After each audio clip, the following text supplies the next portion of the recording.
एक माँ के लिए ममता की साड़ी कहानी की शुरुआत बलराम से होती है, जो घर के काम में अपनी माँ की मदद कर रहा है। अनजाने में बलराम से माँ की पुरानी साड़ी फट जाती है। जब वह माँ से नई साड़ी लेने को कहता है तो माँ मना कर देती हैं कि उनके पास जो 3 साड़ियां हैं वही काफी हैं। बलराम देखता है कि माँ ने उसके लिए नई चप्पलें खरीदी, लेकिन अपने लिए कुछ नहीं लिया। वह संकल्प लेता है कि वह माँ को नई साड़ी भेंट करेगा। पैसे कम होने के कारण वह दुकान से साड़ी नहीं खरीद पाता, इसलिए वह खुद साड़ी बुनने का फैसला करता है। उसका मित्र जगन्नाथ उसकी मदद करता है। बलराम प्रकृति के रंगों से धागों को रंगता है और जगन की दैवीय सहायता से एक अद्भुत साड़ी तैयार होती है। अंत में जब वह माँ को वह साड़ी देता है तो माँ की आंखों में खुशी के आंसू आ जाते हैं। वहीं दूसरी ओर दामू नाम का लड़का केवल दिखावे के लिए मेहनत कर माँ को साड़ी लाकर देता है, जिससे उसे असली सुख नहीं मिलता। एक दिन जगन और बलराम एक गरीब भक्त के घर भोजन करने जाते हैं। वहां माता लक्ष्मी एक बूढ़ी माई का रूप धारण कर उनकी परीक्षा लेने आती है। वह उस परिवार को सोने की थालियां और अपार धन देती हैं, लेकिन शर्त रखती हैं कि वे अब किसी अन्य साधु या जगन को भोजन नहीं कराएंगे।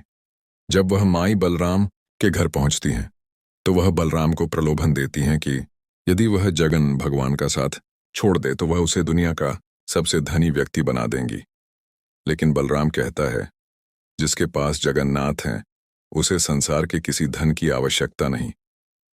बलराम का निस्वार्थ प्रेम देखकर माता लक्ष्मी अपने असली रूप में प्रकट होती हैं और उसे आशीर्वाद देती हैं। कहानी 3 नटखट।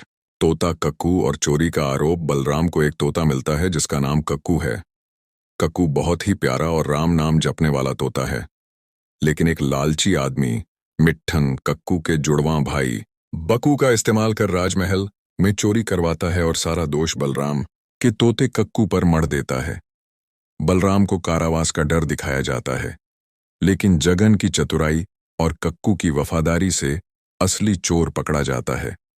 अंत में यह पता चलता है कि भक्ति करने वाला कक्कू निर्दोष था और मिट्ठन को अपने की सजा मिलती है। बलराम के पास एक गधा है जिसका नाम टुकटुक है। वह बहुत बुद्धिमान और आज्ञाकारी है। राजकुमारी देवजानी को वह गधा इतना पसंद आता है कि वह हट करके उसे महल ले जाती है। महल के घुड़साल में टुकटुक दुखी रहने लगता है। जगन उसे थोड़ा नटखट बनने की सलाह देता है। टुकटुक महल में ऐसा ऊधम मचाता है कि राजकुमारी परेशान हो जाती है।